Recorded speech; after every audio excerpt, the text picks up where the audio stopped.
The presenting sponsor of Moon Tower Soccer is FVF Law. To find out what makes FVF a different kind of injury law firm, you can visit fvf.law. Hello friends, thanks for listening to Moon Tower Soccer. This week we are going to cover a very busy week for Austin FC on and off the pitch, and we'll answer some listener questions. My name is Landon Cottom, and I'm joined, as always, by Mr. Jeremiah Bentley.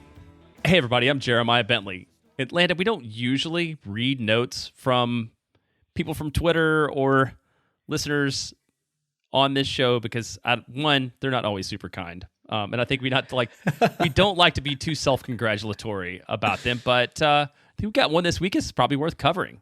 Yeah, I think so. This one comes from someone named Richard. And I'll just read the note from him. It says, "Hello, I wanted to tell you that I love the podcast. My name is Richard. I'm a former football journalist and copywriter here in the UK.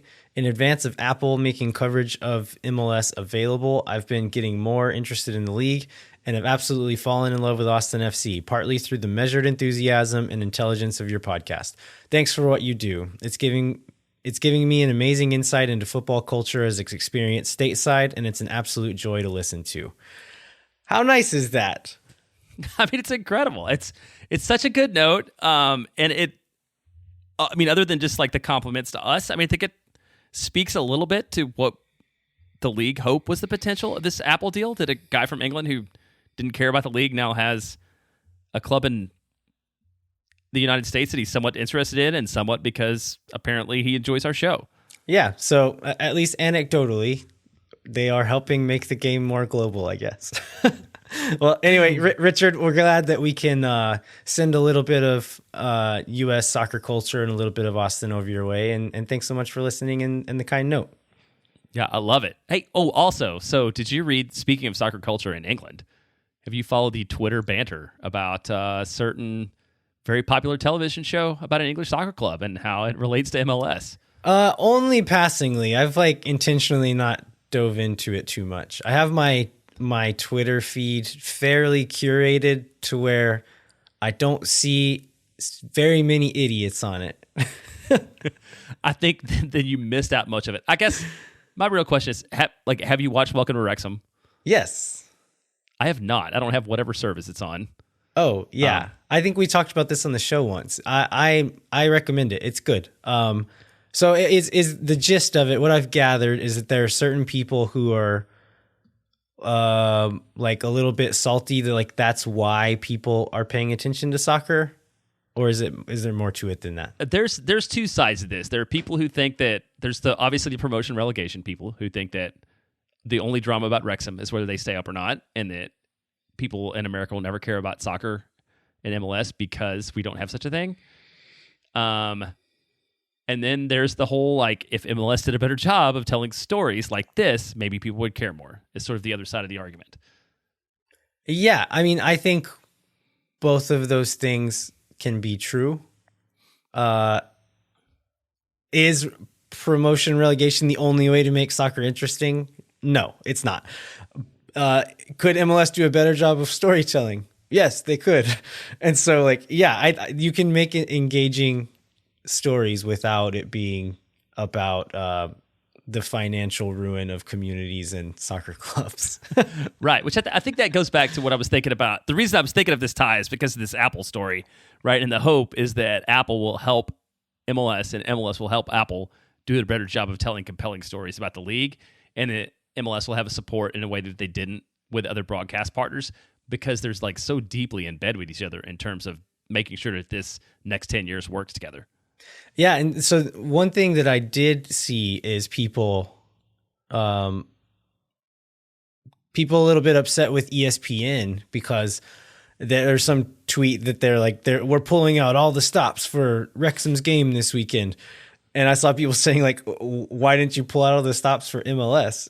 Which, fair criticism of ESPN, but also I think it goes to prove this storytelling narrative is that Wrexham created their own narrative, their own interesting story, and created interest outside of ESPN, and then forced ESPN to pay attention to them, and they are paying attention to them, which is, I think, this goes back to that storytelling aspect of it. It's if MLS can create interesting stories and interesting narratives and put more content out about these teams, if one of those things does catch the public's imagination, ESPN will pay attention to it. And so I think there's valid criticism both ways, but I think it is kind of proving everyone's point to a degree. Everybody's right and everybody's wrong. And thus the summary of every single argument that anybody has ever had online. Yeah. All right, let's jump into the Austin FC news. So this last, I think it was Tuesday, there was some media availability regarding the Austin FC 2 team. And this was around the announcement of Anthony De Anda as the club's first academy player signed to the Austin FC 2 team. And there's also, we got the chance to talk to Brett Utley, the head coach. So I actually was able to work my work schedule around and go to this, which was excellent because we not doing this as our full-time jobs. It's sometimes hard to get to these in-person availabilities. So I was really happy to get to be there in person. Yeah, and I think comparing last week's availability to, I saw Phil West at the availability today when it was like 36 degrees or whatever. I think you probably had the better of the two options in terms of climate for the media availabilities. Yeah, it was raining during ours, and so we were supposed to be able to go out and watch a little bit of training with it was advertised as Austin FC 2 training, which we were like, they only have 5 players. How are they training? So it was raining, so we didn't actually get to go watch training, and they just brought the coach and the player to us in the training facility. So we couldn't see the field from there. But I did go park kind of near the Palmer Field where they were practicing on that pitch, I guess due to all the water on the field. But I could look over there and recognize a few of the U17 players. So I think it was just kind of like a combined U17 and whatever ATX 2 guys are in town and available, and just kind of having a combined workout. So what else? What you had a chance to ask questions? Like what would you ask folks about? Yeah, I mean, we got to talk to Anthony and Brett Utley. Anthony Arch Bell was there and asked about the name change. So he had been announced as Anthony Gonzalez his whole time with Austin FC, and then in this announcement was announced as Anthony De Anda. And I noticed that his social handles all say De Anda on them. And so he answered that question and just said that that is his father's last name, De Anda is. And he had gone his whole life not having his father's last name. It's a thing that he said he always wanted to do, and was finally able to kind of get it official to some degree. I'm not sure if he got it legally changed or just decided to change it to going by it. But that was the story about that. I also got a chance to ask him about like what the last year has been, because he is one of these guys who aged out of the academy technically and wasn't allowed to play in all of the academy's games. There's like a few specific ones that he was allowed to play in. And I was asking if that was hard for him, not having a team. And he said that it sounded like he had stayed busy because he'd been training with the first team some. They played in this UPSL league, which we'll get into more here in a second. But he kind of said that it wasn't so hard. It was kind of the transition into training with professional players. He said that was a little bit difficult and something he had to get used to.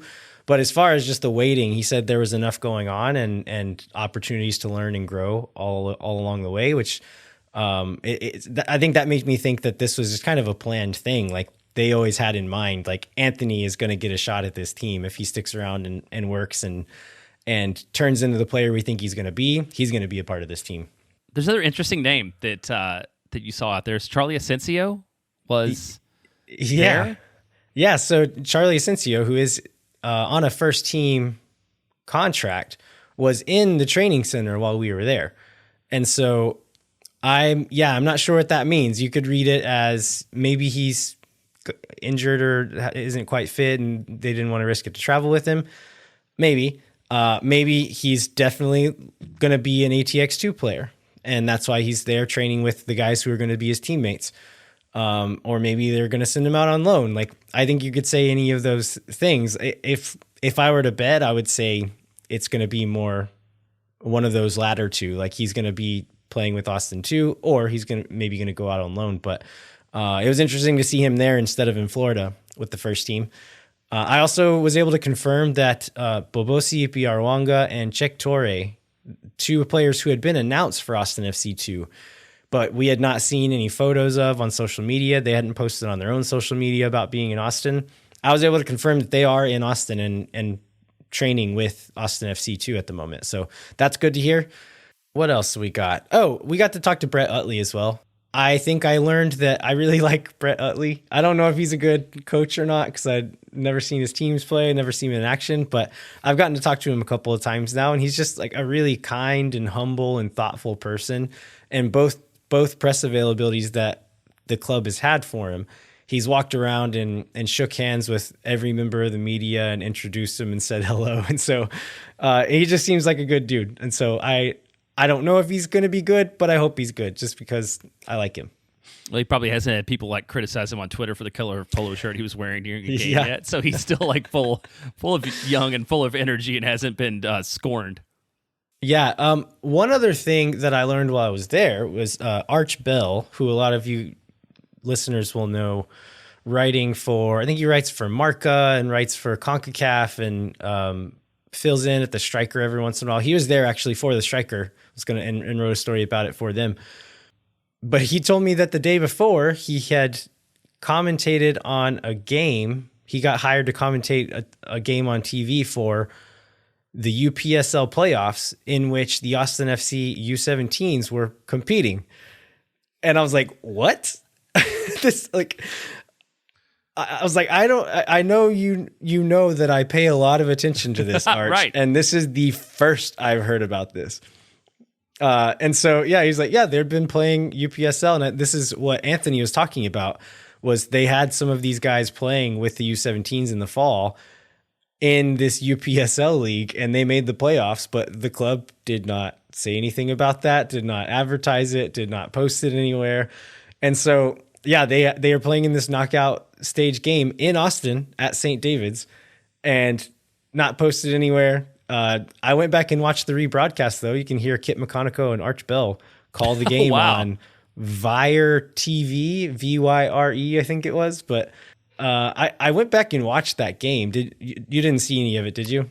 I didn't see that game. I mostly know Arch Bell is the guy that provided me lots of cover during the media game back in November, thankfully. I believe he was I think he won the trophy for defender of the game, but no, I did not watch it.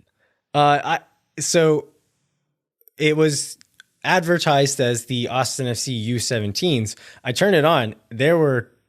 So we've said this on the show before, like this team is divided at the moment in people born in 06 and 07. There were only two 06s on the field in the first half, and then some guys subbed on at half and then later on in the game. I think at most there were maybe four 06s on the field at a given time. And so that says to me, either this team has like some injuries. This is what I was thinking at the time anyway. This team maybe has some injuries and didn't want to overextend some of their guys, or that they weren't too worried about this game and just acted as far as like personnel decisions go. It didn't seem like they were prioritizing this game and weren't too worried about winning it, really, because they played all of their younger guys, including goalkeeper. There are two 2006 goalkeepers on this roster. They played the 07.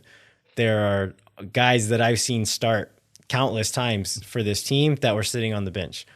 And two names that didn't even touch the field are Irvin Torres and Drake Fournier. So Drake is usually the captain of the team, center back. Irvin Torres is the one who's been getting called into Mexico and U.S. national team camps, did not touch the field. And so, I don't know what that was about. If they have, I know they're starting their next MLS next seasons. Maybe they played some games last week, but they do have games this weekend.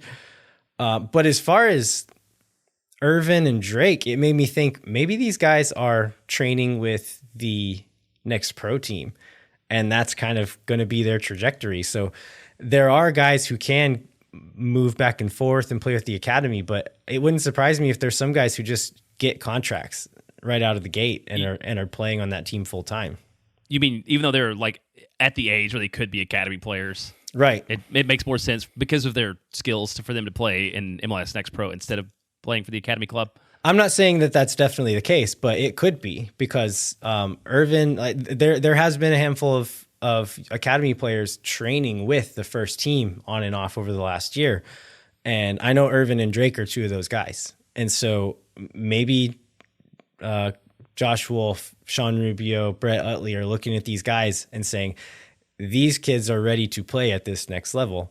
And again, I don't know that this is the case, but that might have been why they didn't play in that game and weren't available in that game, is because they were they have other plans. But it also could be that, I don't know, they had muscle tweaks or something. It could be anything.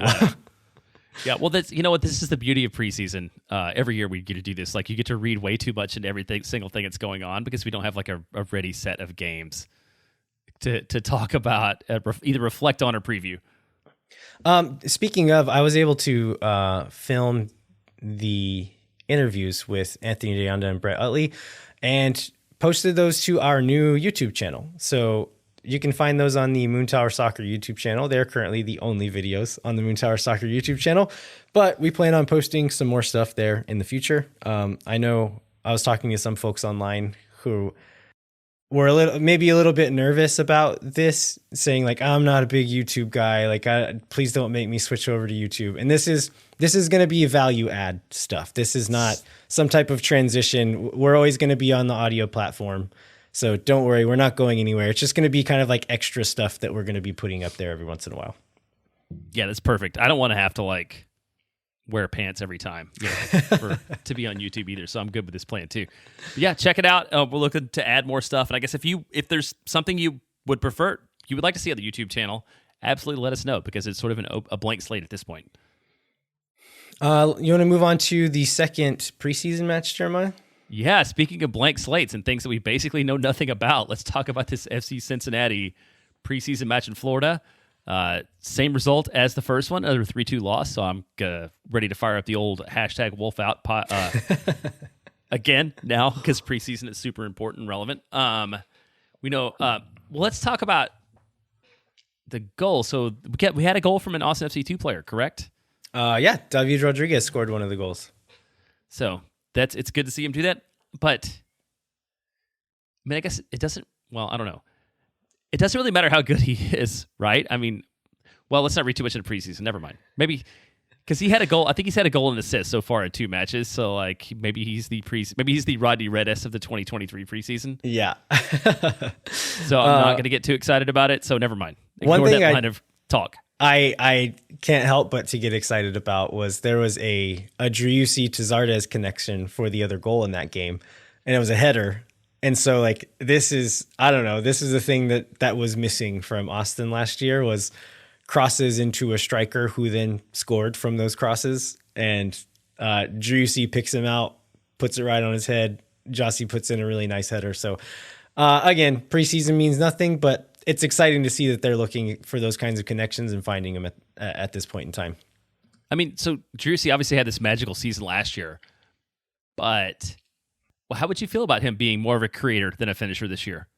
If he's doing more of this kind of work, do you think it makes Austin a better team overall? Absolutely. Absolutely. Because that means if Driussi doesn't have to do it all on his own. And we saw games, especially down the stretch last year, where he was not a secret anymore. Everyone knew that he was the guy you needed to stop. And so sometimes we had other guys come through and it was fine and we pull it out anyway, but other times it didn't work that way.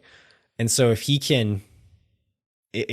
can have some guys not like pulling the attention away from him and letting him either be just either a primary or secondary creator on plays and have other guys drawing attention and finishing chances, like, yeah, that can only be good for it. It may hurt his goal total, but as far as team success, I think it'll help, and I think he would be happy with that change.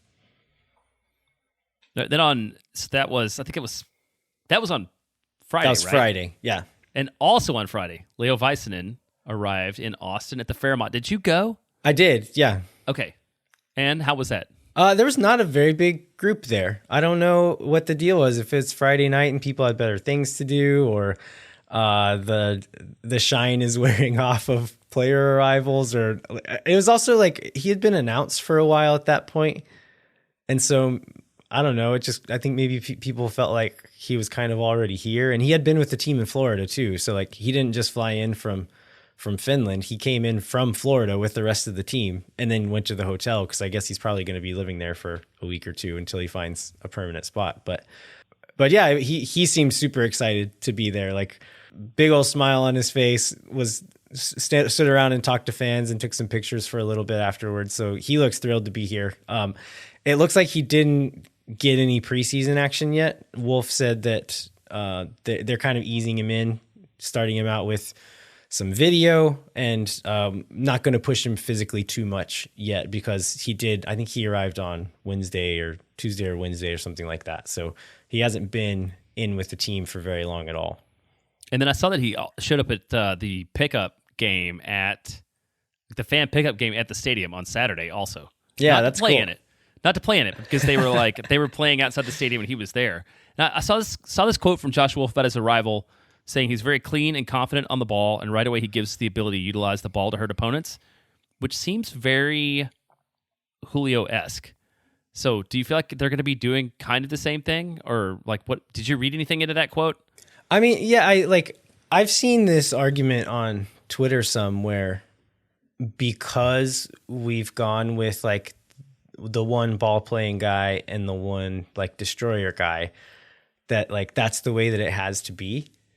And it's not a bad thing if both of them can play with the ball really well. Like, so I think Josh is going to be excited about it. And plus, it's bad if both of them are as unathletic as Julio is. Right. But Vaisanen is faster than him, more athletic than him, just quicker lateral movement than Julio. And so I think you can play both of them and it be okay. Well, and I think this would be a little bit this is what I'm going to get over my head, but like the same way with Ruben last year, where if Vaisanen is quicker and can play the ball, that gives Julio the chance to maybe not get himself stranded some, right? Because he can stay closer to goal, and Leo can take some more of the forward action. Yeah, maybe some. I mean, Ruben would push forward too at times, but yeah, it was a lot of times. I think there is some truth to that because you're right. Like often, whenever a defense was giving us space, Julio would push up into like more advanced territory, which would cause Ruben to maybe have to rotate back a little bit and cover. And so, yeah, if you can have both guys comfortable doing that, then it gives you cover for Julio, or Julio can be the deeper guy and not strand himself so much. Also, offensively, it just keeps the defense guessing more. Because sometimes they'll like funnel you into one person, or like let this guy have the ball, we'll pressure this other one. If they know both of these center backs can play the ball, then that it just gives them more options to have to cover for. And so I think again, if Vaisanen is athletic enough to do that cleanup role that Ruben did a lot for us, I think it's going to be a great thing that they can both play the ball. But yeah, we'll see if he can. We haven't seen him against MLS competition yet, so who knows? Yeah, that was not the only center back news of the week. We also got the announcement of a signing of Amro Tarek, a defender, a guy that Chris Wellhausen and I wanted to be part of the original Austin FC expansion draft during our silly dumb mock draft. Guy has a lot of experience in the league. He's on a 1-year guaranteed deal through the end of 2023 with a club option in 2024. Played a lot of time in Major League Soccer in the Egyptian Premier League. A guy with a lot of back and forth too, right? Like a lot of back and forth. So like he went to Spain and then went back to Egypt, and then I think did some academy stuff in Germany, maybe. That sounds right. But then MLS back to Egypt, MLS back to Egypt, MLS back to Egypt, and back to MLS. And another guy with a Columbus connection, right? In 2016, he spent a year with the Columbus Crew, so he's kind of part of that whole background. So what do we know about him, and what do we expect out of him? I guess first, like, what was your reaction here? Well, like, or I guess either your reaction or what kind of reaction did you see from other Austin FC fans? As far as like expectations and like how happy they are with this one.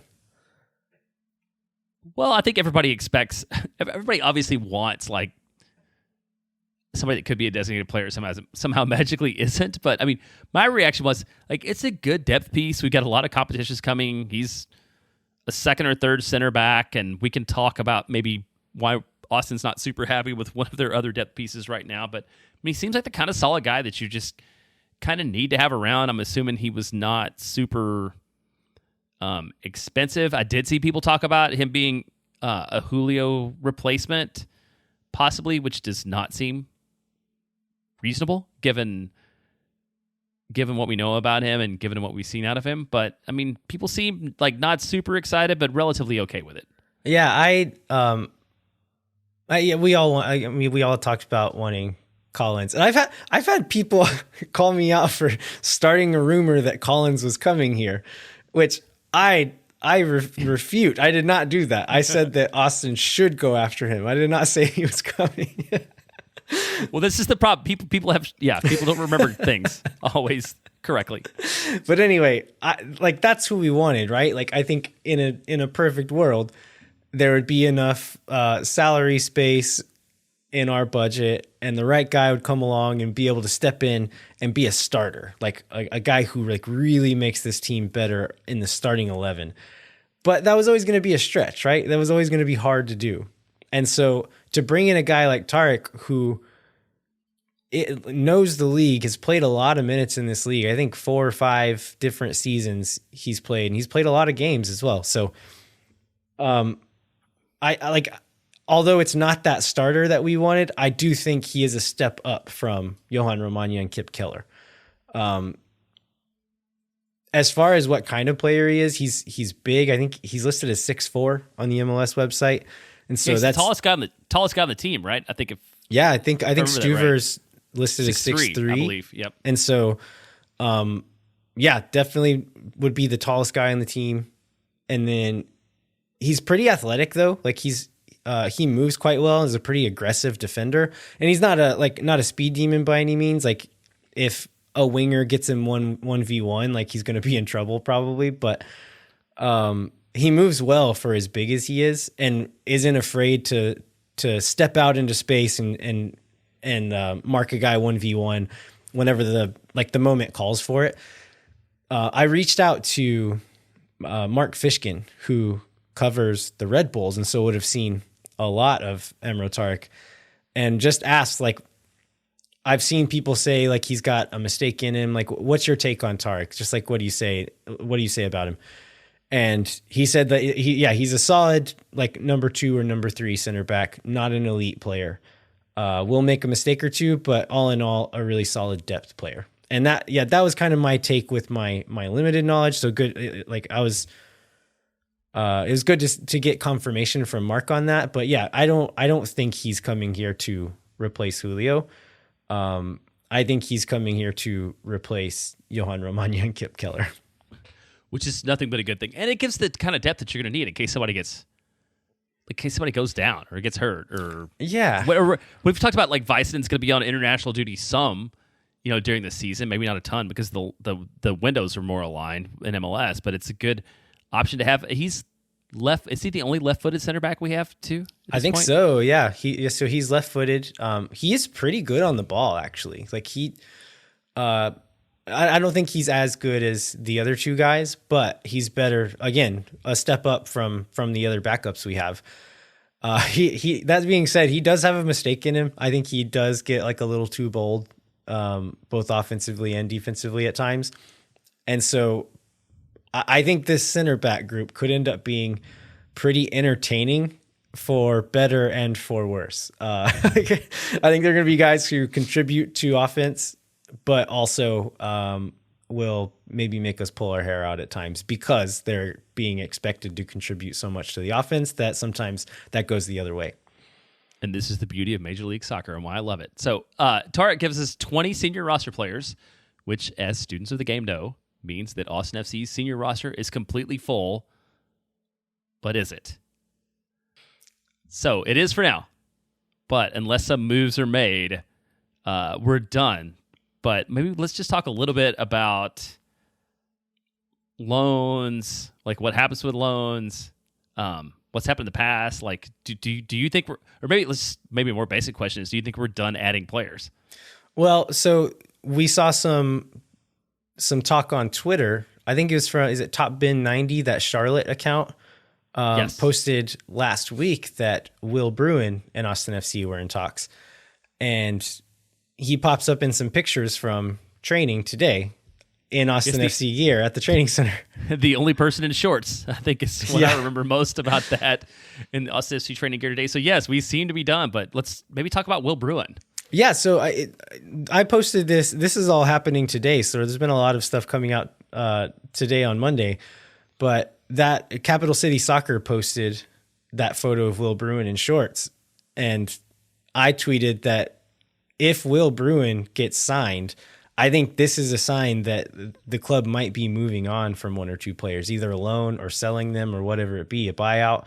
But there's just not many roster spots left, right? Like, no senior roster spots left at the moment, and then very limited supplemental spots, right? Yeah, the only supplemental spot left is for basically a homegrown on minimum salary. So anybody you bring in, you're going to have to make room for. Right. So yeah, I tweeted that Will Bruin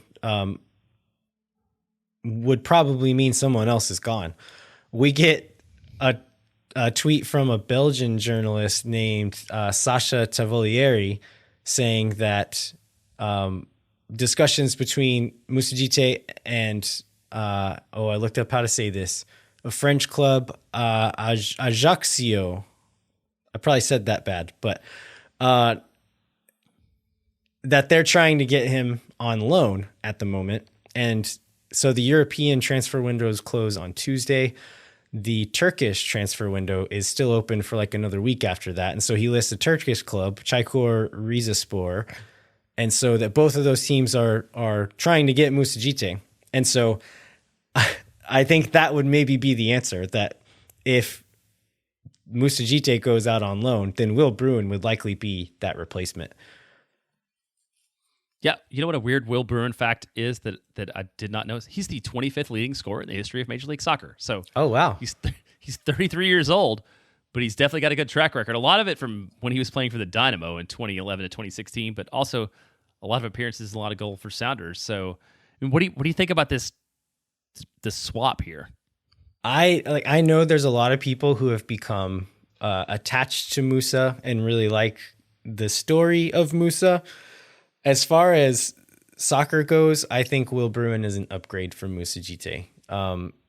That might not be true a year from now, when Bruin is a year older and Djitte has a year more experience and maybe is a little bit better player. But right now, at this moment, I think Will Bruin is a better player than Moussa Djitte. Definitely a more consistent player than Moussa Djitte. And so, oh no, I was gonna say, if this is a loan deal, does that make any difference to you there? Like, are you better to have a guy who's okay, like sitting on the bench and playing a little bit in Will Bruin while Moussa Djitte is trying to develop some, or?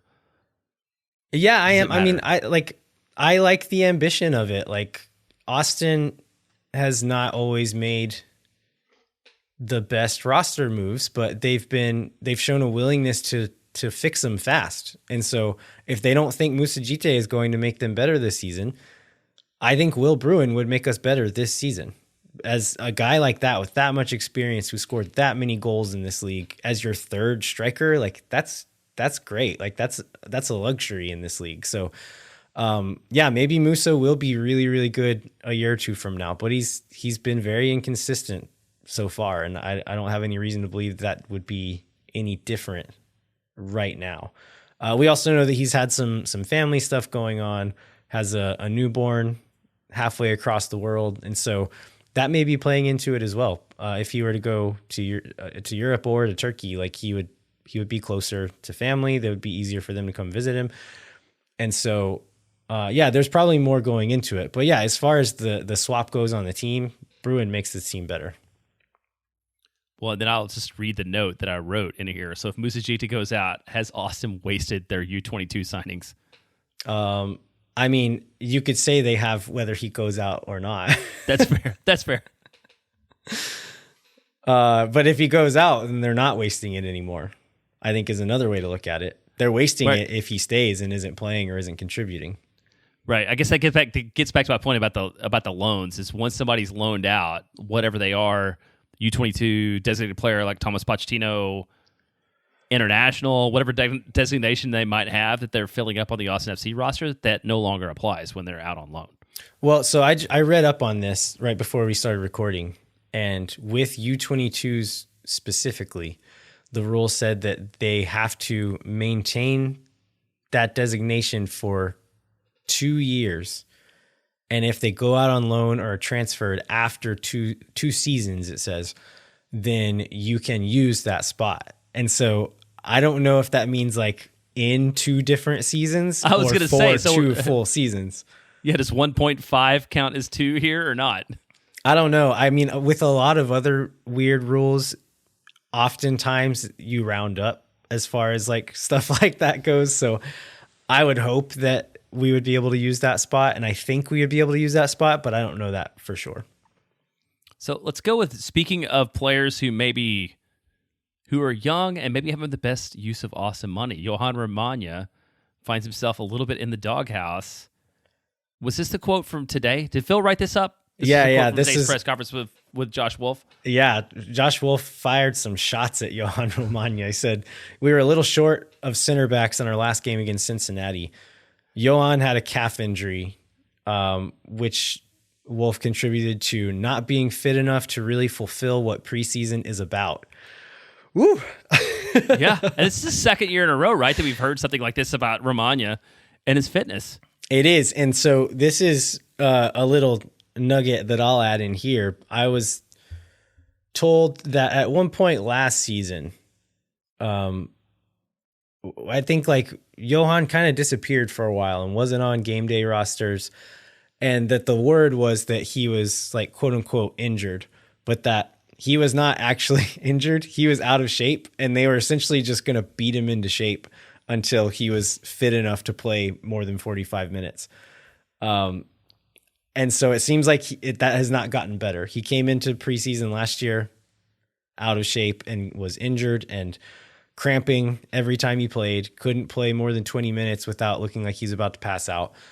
Apparently that happened again this year. Comes into camp, not fit enough to play in preseason matches where you're probably playing. I mean, they did 4 30-minute halves against Cincinnati, which are also quarters, by the way. I don't know why we called them 4 30-minute halves, but go ahead. But like at most, he was maybe going to play like 45 minutes during that stretch. And so if he can't go 45 minutes at this point, like there's no way he's going to go 90 3 weeks from now. So do you think that Romagna has a future in Austin? I mean, I assume that he's going to occupy a roster slot in Austin, but do you see him being anything more than the 5th center back at this point? I mean, I'm not saying this as a personal attack on Johan Romagna, but I honestly hope he's not, because if Kip Keller can progress the way that we think he can, then I think he can surpass Romagna here in pretty short order. I'm guessing both of these guys are going to see some minutes with the Austin FC2 team, especially now that Amro Tarek is in the picture, because oftentimes last year they would carry 3 center backs on the game day roster. And so maybe you get 4. That means one of Romagna or Keller is not going to be making game day rosters most of the time, if not both of them, which means they'll probably be playing with Austin FC too. And so if Romagna can get fit enough to play in those games, which seems like a question mark at this point, maybe he can redeem himself there, but we know that Keller can do it. And we think that Keller has just a different skill set that I think could eventually fit a little bit better with what Austin FC is trying to do. And it just doesn't seem that Romagna has grown in any of those ways at all, really. Yeah. I think you're right. I think we'll get into Claudio Reyna news after the break, but like that one agent those guys all have is probably very sad, maybe about Claudio not being in charge, given the way those signings have come out of Paraguay. So Austin FC2, we talked about that. There were 2 players in this week, Leo Torres and Chris Pinkham.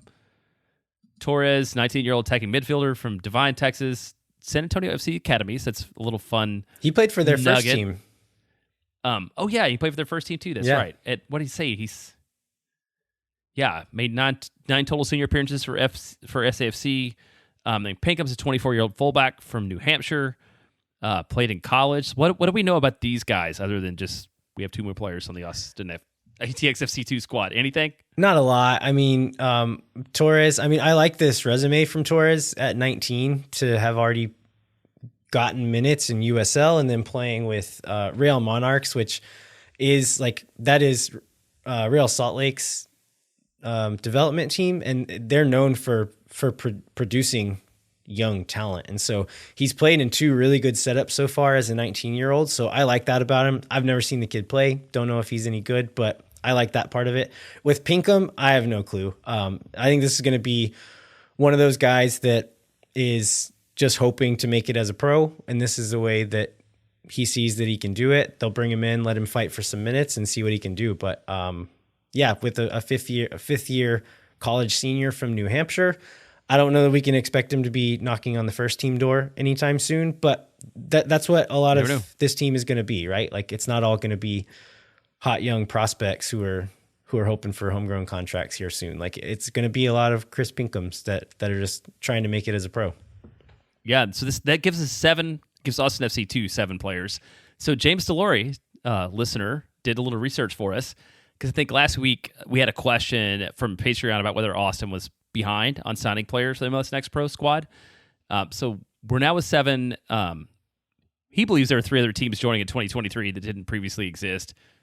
Charlotte has not a name. Players are was not a name, location. Well, Austin doesn't have either a location or players. Huntsville City FC, which is Nashville squad, is holding open tryouts for the weekend, and LAFC 2 has signed 1 player. So maybe Austin is actually ahead of the game in terms of the rush up to March 28th. When you look at having 7 of these 16 or 18 players that Austin expects to sign already announced, and maybe more there and in the pipeline that we haven't heard about yet. Yeah, that's another thing that I forgot to mention earlier when I was talking about talking to Brett Utley in that media availability, is he said that there are players who are on trial and acted like there are other players who are like more or less sure things that just haven't been announced yet. And so although there are 7 on the list, it's probably more like 10 with a couple of maybes. And then you add that in with academy players and then players from the first team playing down. Like, it's really not that thin of a roster when you put all that into it. But yeah, it does seem, even if it does seem like we're behind, it seems like we're maybe better off than some of the others. So good job, I guess. Yeah, for sure. So how about Sebastian Pinau, a forward from Peru, I believe? There was these rumors on Twitter that he was going to sign a 3-year, or is in negotiations for a 3-year deal with Austin. He's a forward. I think he's 19 or 20. I don't remember exactly where he is. But there seemed to be some folks online who thought that he would be like an Austin FC signing, which he's probably not going to be, even if he comes, for reasons. 1, as we know, there are no senior roster slots available to sign a guy. 2, there's not a lot of need on the senior roster for a player like that. And 3, like his resume suggests that he's in Austin ATX FC2. Well, I got to figure out what we're going to call this all the time, by the way. I've said it like 10 different ways. I'm trying to make ATX2 happen. This has not ATX2, been in any actual releases from the club, but I'm trying to make ATX2 happen. Okay. He seems like an ATX2 guy. I'm willing to do that because it's everything I've said is way longer than that. I think the main thing looking here is the level that he's played at most recently was the Peruvian 2nd division. And so that's not like a typical pipeline. It's like Peruvian 2nd division to MLS. Like, just looking at where he's played, who he's played for, what level he's kind of maxed at to this degree, like this guy's, I would be very surprised if he is being brought in with thoughts for the first team roster. We were tagged in that post for whatever reason and got a lot of notifications of Peruvians arguing about whether or not he's good enough for MLS in the mentions. And I just wanted to keep telling him, like, he's not going to play in MLS, guys. He's not. He's not. And if he's getting a 3-year deal, it's a 1-year deal with 2 club options, right? Absolutely. He's not signing him for a 3-year contract. So you mentioned when we were talking about Djitte that the transfer window in France closes today, Tuesday, or tomorrow, depending upon whether you're listening Well, you're today for everybody else except for us, for the rest of the world. But it's not so for the MLS. And actually, the MLS window opens on January 31st.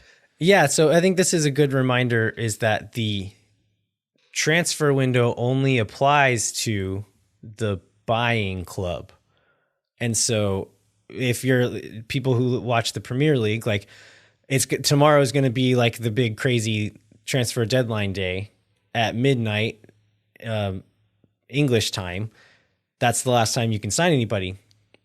But that doesn't mean an MLS team couldn't go in and buy an English player still, because it applies to the buying team. And so MLS will not be able to have any players bought away from them to Europe, but MLS could still be buying players from Europe and bringing players in until is it April 24th? Is that the end of the first deadline? Yeah, transfer April window? 24th is the end. April 24th is the end of the first window, and then there's a summer window too. The other thing being from talking to Sean Rubio and others in the past is that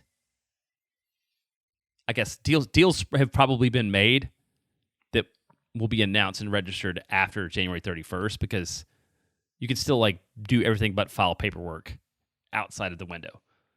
Right. And like, I think we were looking into this last year, a couple of years ago, confused about transfer windows, because like Leo Vaisanen and Amro Tarek are not officially registered here yet. Right. Right. But will be this week, and then will officially be MLS players, but every other part of the deal has been done. So, but yeah, that's all that to say, like, there is still a lot of time for moves to be made. Another thing worth mentioning is that Austin FC used their one-time off-season buyout on Ulises Segura. I think it was like January 24th or something. So we're still within a week of that happening. So that is still a possibility. There's still a possibility of loans. There's still a possibility of more players coming in. So I'm not expecting a ton more movement other than what the stuff that we've already heard, but there could be a couple of other things that we don't know about yet. Yeah, well, yeah, exactly. Well, on paper, the roster is full. It's not necessarily the case that there are no more moves to be made. Although I would expect some of those to happen, more of those than not to happen in season, right? Adjusting to the things that have happened during the year, like maybe injuries, maybe needs are identified, whatever, more than them happening between now and the season starting. Yeah, I guess one thing to be said about other places' transfer windows closing is that they're less willing to sell because they can't replace that person anymore. And so unless they are already looking to get rid of them and don't need a replacement, then they're probably not going to let someone go until the summer window. But I guess we will know whether or not Moussa Djitte is going to France by tomorrow at 6 p.m., right? We should. Yeah, France, we'll know for sure. We may not know for Turkey. We may not know about Turkey for a little while, but France will either happen or not. All right, we should take a break. We've gone a little bit long, but when we come back, we're going to talk about Claudio Reyna no longer being in the same position at Austin FC. We'll talk about what position he is in and what that actually means, and who's kind of picking up his slack. But hang tight. We'll be right back with more Moon Tower Soccer. No one is around.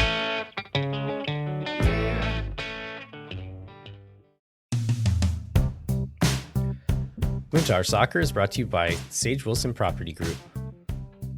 If you or someone you know are in need of Sage real estate advice in Austin, talk to our friends at Sage Wilson Property Group. You can find them online at sagewilson.com. And as always, Moon Tower Soccer is brought to you by our friends at FVF Law, the official injury lawyers of Austin FC. FVF is a different kind of personal injury law firm dedicated to community, transparency, and client education. And I think we can officially say they're back in 2023 is our season-long, what do we call it, title sponsor, official sponsor? Presenting sponsor. Presenting sponsor, yes. I should probably know these things. But yeah, thanks. Thanks to all the Aaron, Josh, Caitlin, and all the folks at FVF Law.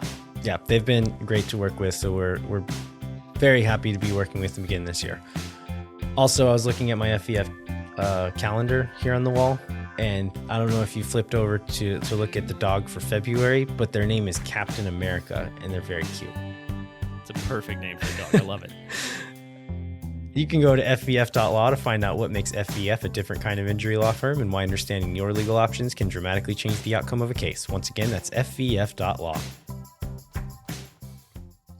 So last week we answered a bunch of Patreon questions. We're going to get to a couple more later, but there was one pretty apt one from 6 days ago from Sean Collins, who asked, will Claudio Reyna still be here a year from now? And I think a day or two after that, we found out the answer to that question. Ooh, yes, we did get news. And spoiler alert for anybody that, I don't know, has been under a rock and then decided to listen to this show. But Claudio Reyna is no longer the sporting director at Austin FC. I'm going to read this straight from the press release. I think is probably the safest thing to do. Austin FC announced today that Claudio Reyna has transitioned into a technical advisor role from the club's sporting director.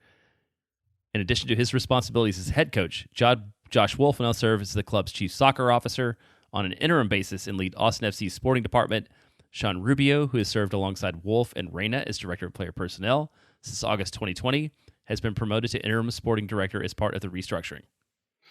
So the wording in all of this makes it sound like Claudio's just stepping down, going to take some time for himself, spend some time with his family or something. What is not mentioned is, and what is probably the real reason for this, is his involvement in all of the drama with the national team, with Greg Berhalter, with his son not playing, all of that stuff we talked about a couple of weeks ago. That was the big drama within U.S. soccer for the last few weeks. Well, one weird thing is that, like, all of a sudden, all those people, like all the adults who were acting like children in that saga, are unemployed over the course of a few days, right? Or not unemployed, but no longer involved with U.S. soccer. I'm not surprised that this is the way they announced it. It seems very in keeping with the way that the club announces things sometimes. Like, it's super ambiguous. Chief soccer officer has never been a thing before, so all of a sudden we created a new job for Josh Wolf out of it. So I've seen two opinions online about this, and one is that Claudio is still like shadow sporting director, and this allows Austin FC to distance themselves from this controversy by not having an official role, but he'll still be doing some of the same things he was doing before. And then I've seen the opposite opinion, which is that he's going to sit around the house and collect a paycheck and not come to the building at all. But this is like a graceful way to not just say that he's gone completely, because they're still going to have to pay him. Yeah. Where do you think the truth is between those two positions? I think maybe in the very short term, the first one could be true, but I think the real truth is probably closer to the second one, that they don't have maybe enough cause to just outright fire him. They also don't want to involve themselves in all of this mess more than they have to. And so this is kind of a quiet and gentle way to say, like, okay, we're done with this guy. He's not involved anymore. But we're not just outright saying we're firing him. We'll keep paying him to just tell him to be quiet and disappear for a little while. Yeah, I think one of the other interesting things in here is to say, while Wolf will lead the sporting department as Austin FC's interim chief soccer officer, both he and Rubio will report directly to Austin FC majority owner and CEO Anthony Precourt, which leads one to believe that this has to be a temporary arrangement. Like, I don't think Anthony Precourt wants to run the sporting side of the operation long term. No, absolutely not. And I think this is one of the things that we should give credit to Anthony Precourt for, is that he's smart enough to know what parts of it he shouldn't be involved in. Right.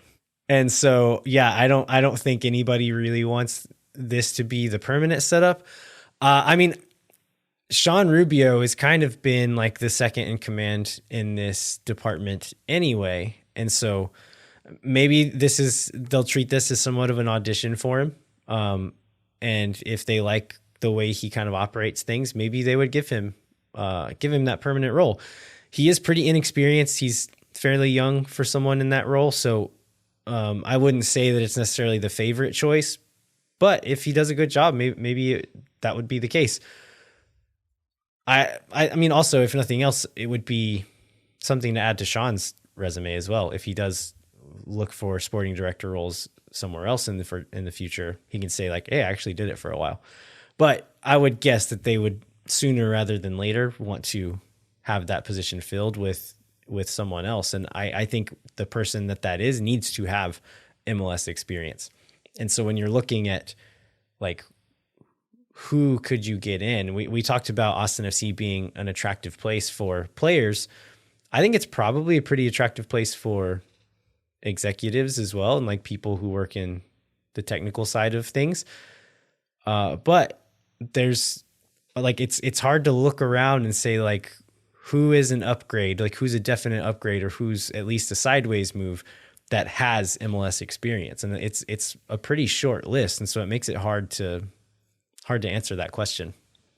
Yeah. And I guess the one thing that maybe ties back a little bit to the national team drama is that the U.S. national team is also looking for like leadership, and that pool of candidates is probably somewhat similar, right? Like the people who would be an upgrade over Claudio Reyna, and the people who, for Austin, the people who like could run U.S. soccer are probably a little bit the same. Another thing that I've heard, question is like, what does it mean for the club in the short term and long term? Like, is the fact that Claudio's suddenly gone right before the season starts somewhat disruptive to the 2023 season?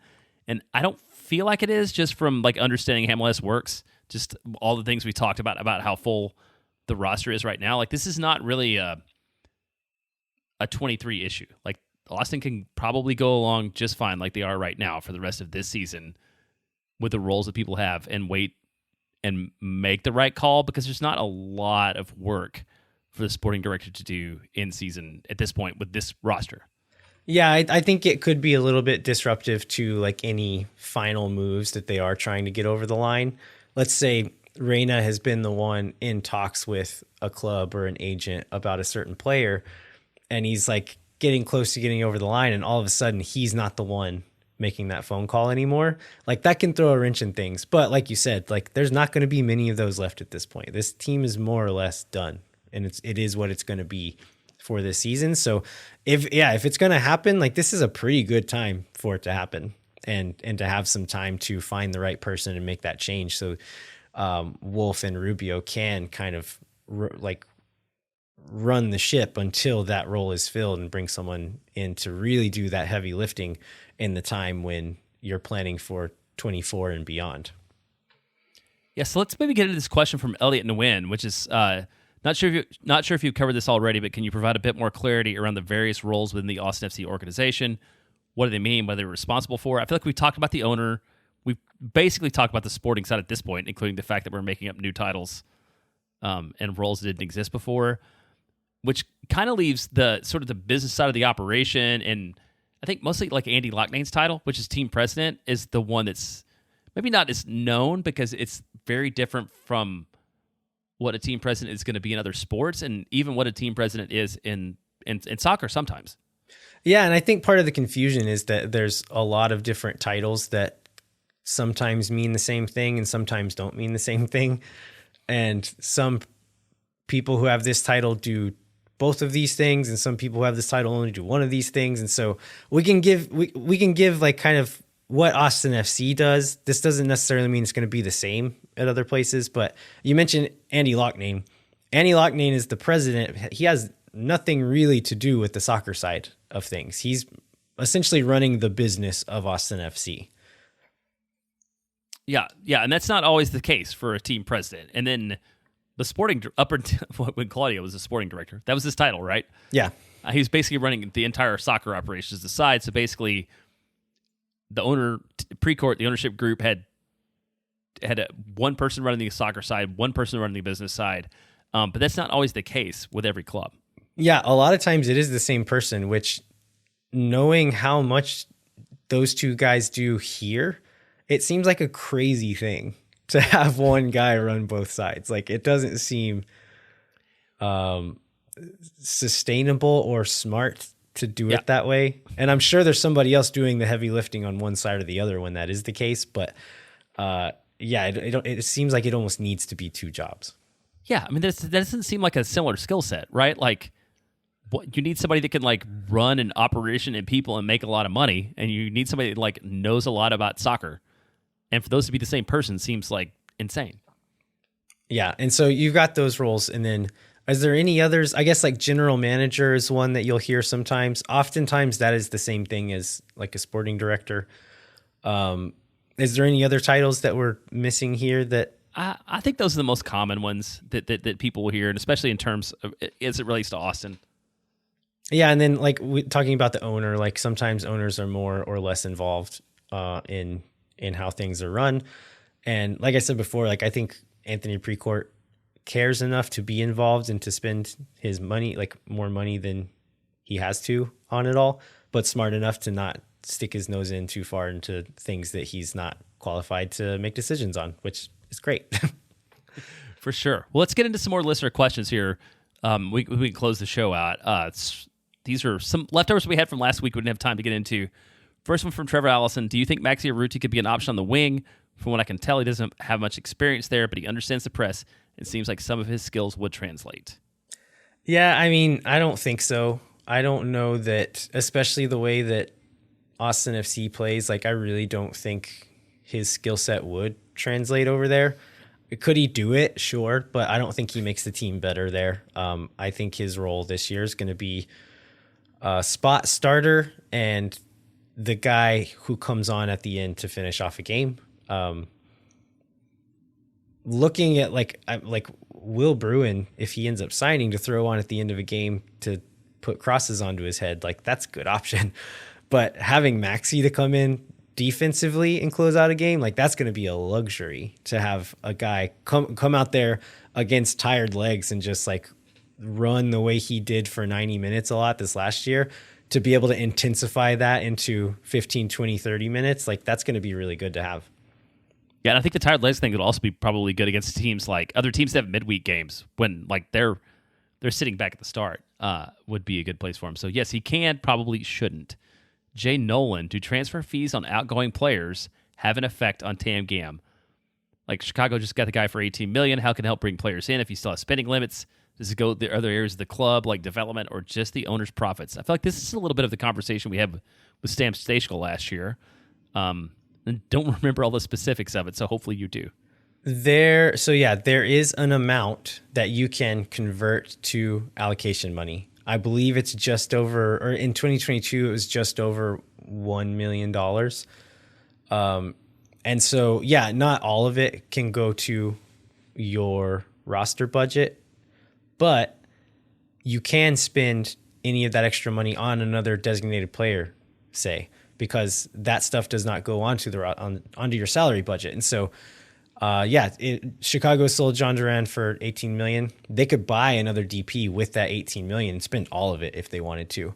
They could also spend $1 million to buy a new backup center back or whatever, and like use it as allocation money. Spend the $1 million to get a backup center back, and then put the rest in their pocket.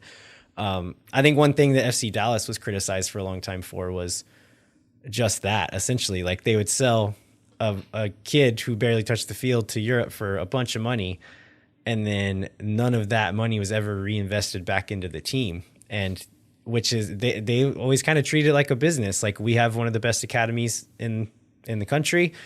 We're going to use that money and make sure that our academy keeps producing players that we can then sell for 10 or 15 million again in a couple of seasons. And so that's the way they run it. But yeah, there is a lot of different ways you can use that money, but only 1 million of it can be used towards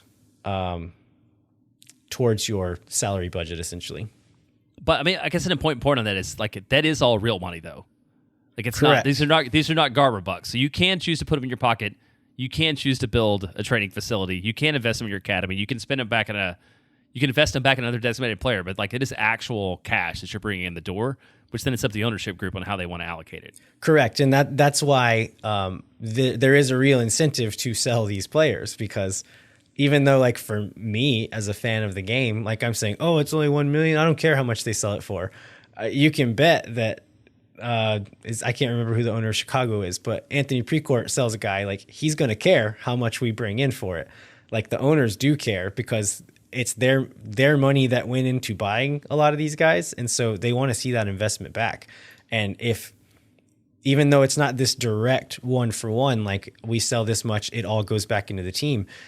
it does continue to incentivize them to keep putting their money into it, because that's happened in MLS before, right? Where people weren't seeing this return on their investment and they got bored or got scared and kind of stopped spending money on their team. And so, keeping the incentives coming in can keep that owner interested and willing to pay out for the next guy. All right. Well, here's another salary cap question. I like that we get all these. So this is Kevin Trahan. Assuming MLS eventually relaxes the salary cap, can the current ownership group compete with the bigger clubs around the world? Well, let's maybe not talk about around the world for purchasing players. Or would they need to expand the group, get new owners? Basically, how rich are they? Stupid rich, or nobody should have that much money rich? So you say around the world, but the truth is that some of the MLS owners have enough money to compete with clubs around the world.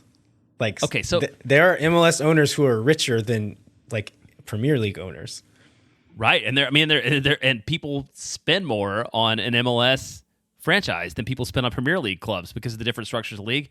I guess I was kind of like setting my answer up in that it's not necessarily how much total money you have, but how much of your fortune are you willing to commit? And you talked about FC Dallas. The Hunt family has more money than almost anybody in the world, and they are not spending that money investing in FC Dallas. While I believe that Anthony Precourt is, and he's just the face of the ownership group, and there are other guys with money involved in it, which we probably don't talk about enough, that does seem like a group that's willing to invest significantly in the product on the field. Yeah, absolutely. And I think as far as like how much money they have, like we don't know. From what we've heard, Precourt himself would not be among the richest owners in the league. But yeah, with that group that they've put together, like, I don't know that they're hurting for cash necessarily. I think they can afford to spend as much as they want to, really. But yeah, I think you're right. It's how much they're willing to. So far, they've seemed pretty willing to spend some money and to make sure that the team is good and to prioritize that. Hopefully that lasts. And talking about going into a future where maybe the salary cap does get relaxed a little bit and teams can spend a little bit more, I think that will be a real test of that. And it's a thing that I've thought about before. Is like, I wouldn't want to be a fan of like the New York Yankees, like the Real Madrid of whatever league that we're in, where then like the expectation becomes like you have to win because you've spent so much more than everybody else. You're richer than everybody else. So it's like anything less than perfection is a failure. And that just seems like miserable to me. So I'd almost rather be the team, like a fan of the team who is like middle of the pack, doing things like using smart roster builds, smart spending, good coaching to like punch above their weight a little bit while still spending and like doing a little bit more than the lazier teams or the cheaper teams. Like that's the team I want to be a fan of. So even though I don't know that Precourt is rich enough to keep up with the max spending ability of the league if they really tried to, he seems interested enough, and I think the group altogether has enough to still compete if they decide they want to still compete. Yeah, I think you're right about that. And I don't think MLS is ever going to just like completely abandon this structure that they have to do that. I think more flexibility is coming, but it's still going to be within like a pretty defined parameter set where Austin can compete. How about Brian Hensley? Looking at the schedule, what matches do you think will be the most important matches for Austin FC this year? Which matches are considered Austin must-wins outside of Dallas and Houston? Oh, outside of Dallas and Houston. That's almost impossible to say. Like, do you have an answer for this? No, I mean, it's going to be, for me, it's the matches against, well, one, I think it's important to get off to a good start. It's like the first two matches, which are both at home, are probably really important. And I think it becomes, like, I have this belief that Austin can absolutely be a better team from start to finish than they were last year and still not finish second. So I think it comes down to, you know, the other teams that are going to be in the hunt, like in the middle of the pack in the playoff race to get a home match. And it's hard to say who those are going to be because this is MLS. Because this is MLS, yeah. One game I will mention is the first game of the U.S. Open Cup, because it will likely be against a USL team. And Austin was embarrassed by a USL team last year. And I don't think they'll want to do that again. And the fans won't want to do that again. So I think that's going to be an important one. Yeah. How about Robert Miller? Do you think Zardes replaces Urruti as the main number 9, or will be a tandem? Yeah, Zardes is the guy. He's the guy, right? I agree with if that. both are healthy, both are like on even footing, Zardes is the guy. Maxi's going to be a rotational starter and the guy who comes in to spell Zardes every once in a while. But as long as Zardes is ready to go, he's the guy. Yeah, all right. Keith Simon, how many goals will be scored this year by Driussi, Zardes, Rigoni, Fagundes, Finley?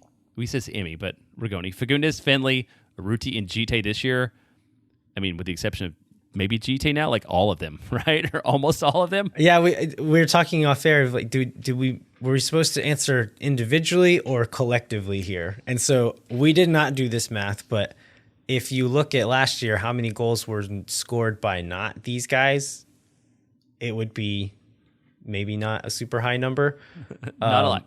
But I mean, I think the biggest one looking at this is Emiliano Rigoni, because we got 0 from him last year. Austin scored, I think, was it 65 goals last year? 65 goals in 2022. So, but I would guess like probably 50 something have to come from that group, right? Yeah, 50 or so. So that, I mean, that's probably what we need to come from this group. And if they don't, like we said before, we can't count on Driussi to score 25 or whatever he did again. Like, it's not a sustainable thing to do. We need other people to carry some of that weight again. So we need the striker, whoever it is. We need Zardes or Urruti to carry some more of that weight than they did last year. We need maybe the right wing, whoever that is, Finley or Rigoni, to carry some of that weight. And so, yeah, we need this group to score most of them. Well, Landon, that seems like an over-under question. Maybe we could tease this right now, right? This is exactly the kind of question that our friend Marcelo Tassone asked us last year, which at some point in the next 3 weeks before the season starts again, we will be happy to do again. Yeah, so Marcelo Tassone is our unofficial Moon Tower Soccer games master, and it's about time for a game. So yeah, we'll hopefully have that over-under episode out here in the next couple of weeks. And then you want to get, I think we have one more question here from listeners, which you asked me about, and I think I failed at before. What's the story with the closing audio clip? Thanks for nothing. See you never. It is from Mate con Vos. It is Brad Stuver was on, and Maxi was like trying to act like he had overstayed his welcome and like was trying to get him out the door. And that's what he said as Brad's walking out of the room. And is that all that's in the closing? No, I think we've said this on the show before, but thanks for nothing, see you never is Maxi. And then Diego says la gente. I don't know what it's like, part of another sentence because they're always talking over each other. And then Driussi says, oh my God, in reference to something else. I don't know what they're all talking about because they're all talking at the same time. I love it. And I'm glad those guys are all still around so you don't have to re-edit the end of the show. Yeah, I mean, as long as they don't disgrace Austin FC or themselves, I'll probably leave that one in there for a long time because I like it a lot. Yeah, it's super fun. All right, anything else, Jeremiah? No, I think we covered it all. All right, we would like to remind all you listeners to rate, review, and subscribe wherever you get your podcasts. Also, subscribe to the YouTube channel. Watch our 2 videos where we should have another one up. We're hoping, fingers crossed, we're working on something now. Hopefully we'll have another video up in the next week or so. But then come find us on Twitter at LVHero87, at JBentley_ATX, and at Moon Tower Soccer on Twitter and Instagram and YouTube. And then sign up for the Patreon. We are trying to finalize some stuff for rewards for this coming year. And then visit the Striker website where you can get a 30% discount with the code MoonTower22 with a capital M. Jeremiah, what can folks look out for there? Yeah, we referenced this a little bit earlier, but Phil West, very freezingly and coldly, wrote an article today called Back to Work, back from Florida. Austin FC promises new looks and improvements for 2023 that everybody should check out. And you teased this, but like I'm really excited about the things that we have coming up in February on this show before the season starts. Like there's a bunch to pile in between now and the start of the season. And I don't know that they will all come to fruition, but I think they will. And like it's going to be a good month. Y'all are going to love it who are listening. Yeah, absolutely. Thanks so much for listening, everybody. We will be back in 1 week with an episode of Moon Tower Soccer. Until then, I'm Landon Cottam. I'm Jeremiah Bentley. We'll catch you next time. When no one is around.